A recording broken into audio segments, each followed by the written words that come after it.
The member for Solomon. Thank you, Mr Deputy Speaker. More debt, more chaos, more spin is the way to describe the Gillard Labor government's budget, a budget that delivers more debt, more deficits, more taxes, more broken promises and more uncertainty from an incompetent government that just can't be trusted. After 6 years of chaos, debt and spin, Australians are desperately seeking stable and competent economic management, but the Labor budget has once again failed to deliver. So I'd like to use the Appropriations Bill to talk a little bit about some budget items, but I'd just like to start off with some things about the Palmerston Hospital. As I've said in this place many times, that I've always been committed to the Palmerston Hospital. Palmerston is where I live. It was the previous Northern Territory Labor government that failed Territorians. They were the ones that put a fence around a block of land with no building and called that a hospital.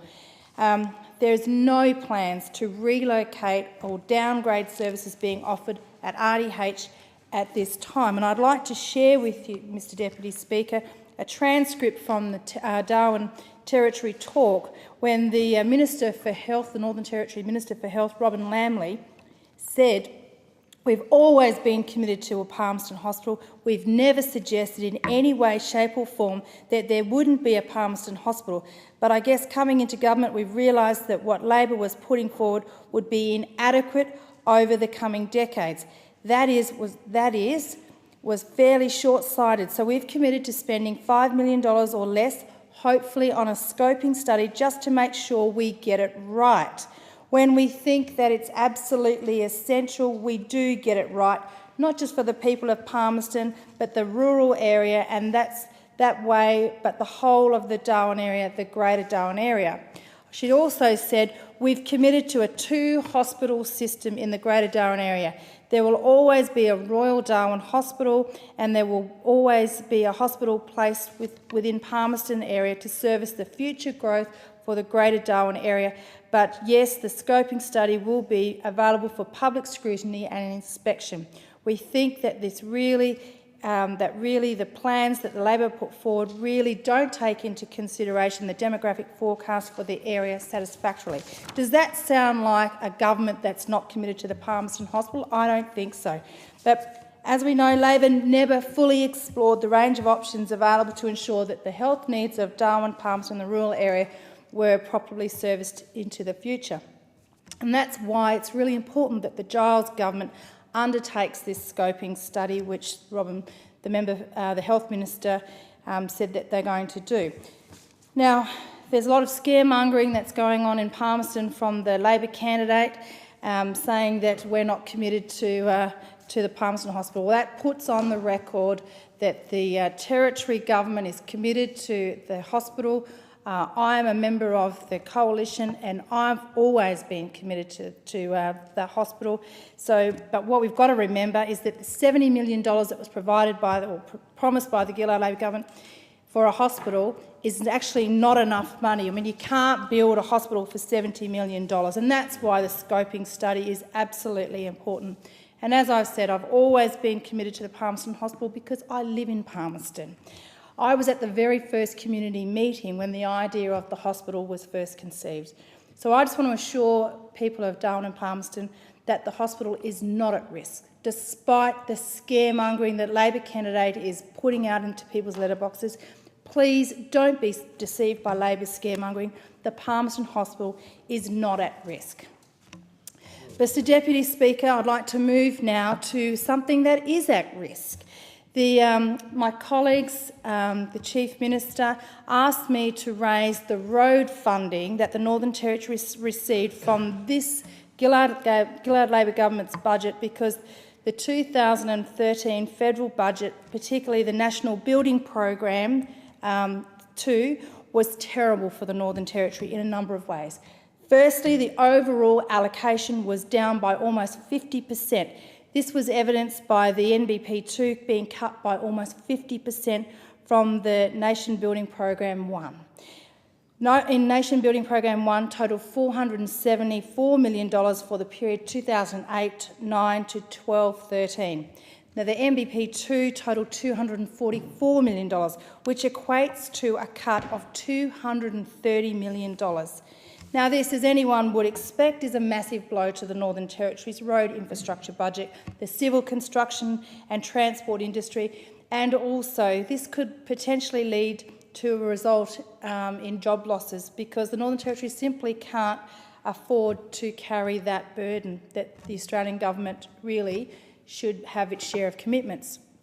The second point I'd like to make is that the MBP2 spend is actually pushed out into the later years of the program. So they're making out all that, they're spending all this money now, but $183.6 million, which is about 75% of the spend, is not available to 2016-17 financial year.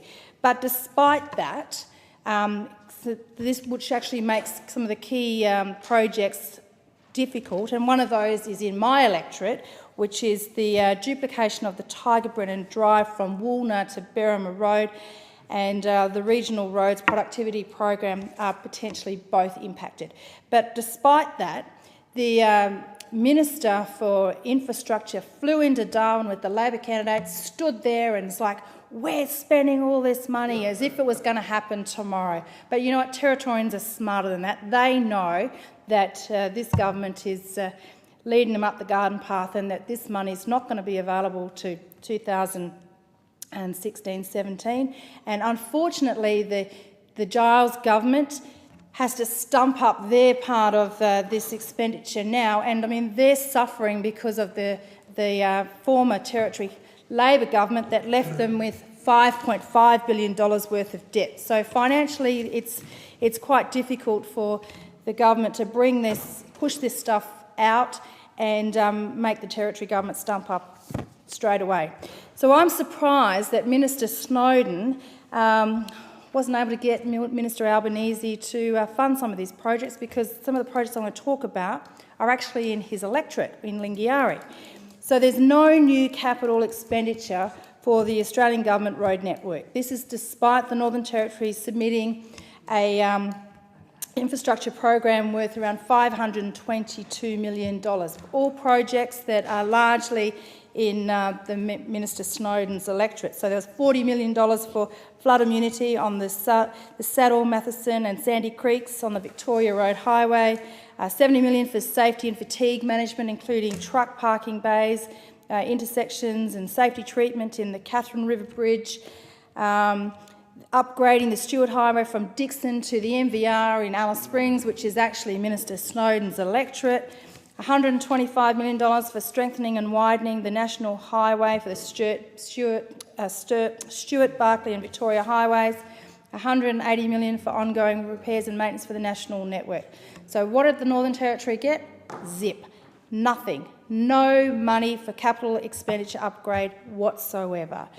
So, I'm disappointed. I would have thought that Minister Snowden would have been able to do something, but obviously he didn't. But I can assure you that our candidate, Tina McFarlane, she will fight for Territorians, because she knows what these roads are like. She's up and down driving around. She's a pastoralist from Mataranka. She knows that these roads need work, and she'll stand there and fight for Territorians.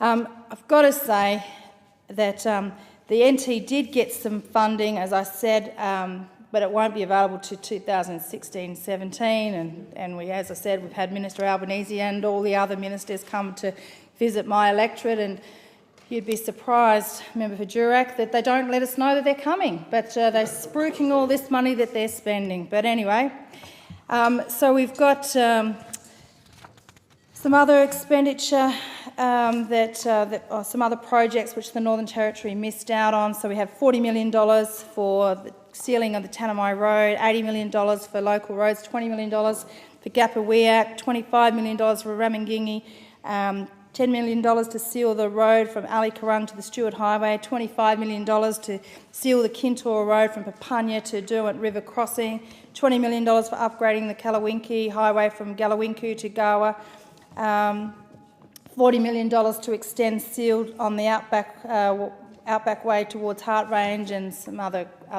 roads. $10 million to commence sealing on the Bunting Highway to Larjamani. Now, these are, decent projects. I mean, why? And they're all in the Minister Snowden's electorate. So I'm not sure what's happened. But it's also important to point out that there's no money to repair and maintain the Australian government network highway, which unfortunately was allocated. They asked for $128 million, the NT government, and they received $52.8 million.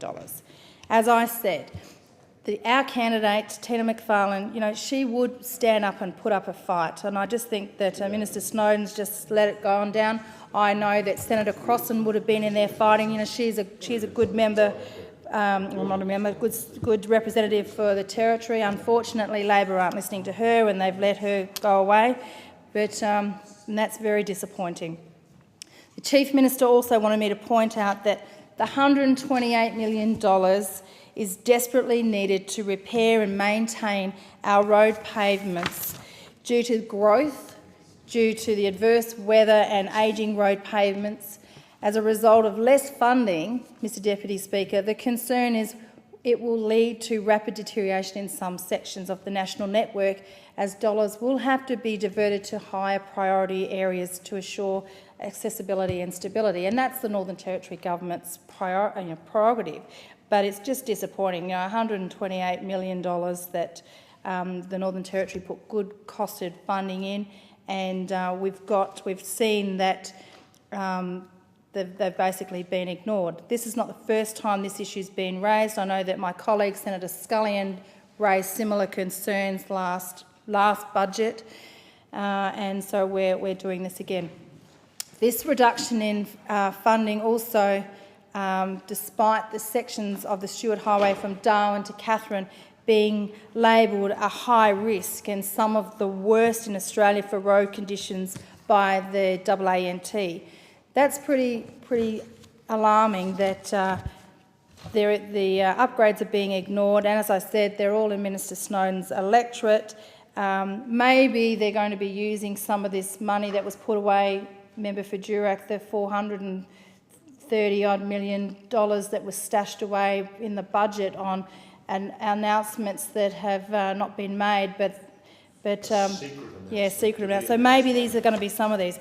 But it's concerning, the member for Durack, I'll just let you know this, that the most recent OSRAP risk mapping report indicates that the Darwin to Pine Creek section of the Stuart Highway is the highest risk section of the national highway on which to travel in Australia. Nothing for the Gillard Labor government to be proud of. In addition to the OSRAP star rating report also shows that over 50% of the Northern Territory section of the Stuart Highway rates at only 1 and 2 stars. The Darwin to Pine Creek section of the Stuart Highway is a significant part of the substandard section. Urgent investment is needed in the Darwin to Pine Creek section of the Stuart Highway to improve. Now that's coming from the AANT. Now this was submitted with the submissions from the Northern Territory Government, but the Gillard Labor Government and Minister Snowden has obviously ignored this.